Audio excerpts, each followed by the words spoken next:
শুভ দুপুর বন্ধুরা। তো আজকে দুপুরের মেনু নিয়ে চলে এসেছি। আজকের মেনু কি বলো তো? হ্যাঁ, নিরামিষ, সব কিছু ভাজা ভাজা।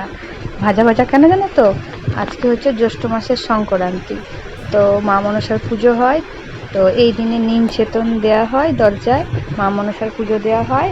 আর আমরা বিশেষ করে আমড়ার ডাল করা হয়। এই দেখো আমড়া ভাজা, আবার ওই দেখো রয়েছে আমড়া দিয়ে ডাল, আর রয়েছে পটল ভাজা, কাঁকরোল ভাজা, আলু ভাজা।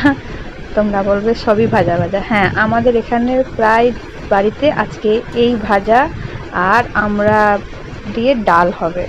তো আমি নিয়ে নিলাম ডাল, আর কাঁকরোল ভাজা আলু ভাজা আগেই সাজিয়ে নিয়েছি পাতে। আর এই দেখো ভাত রয়েছে। তো আমি আমার জন্য নিচ্ছি না, এটা আমি দুষ্টুর জন্য সাজাচ্ছি। আমি দুষ্টুকে খেতে দেবো, তারপরে আমি খাবো। তো আজকে নিরামিষই খেতে হবে, রবিবার। আজকে চিকেন হয়। দুষ্টু একটু নাক তুলছিল যে না, খাবো না। এমনিতেই তো আমাদের বার ব্রত বেশি যায়। যাই হোক, আমি বললাম যে আজকের মতন খেয়ে নে, কালকে তখন আবার মাছ রান্না হবে। তো ভিডিওটা এই পর্যন্ত রাখলাম। ভালো লাগলে অবশ্যই কমেন্টে বলবে। টাটা।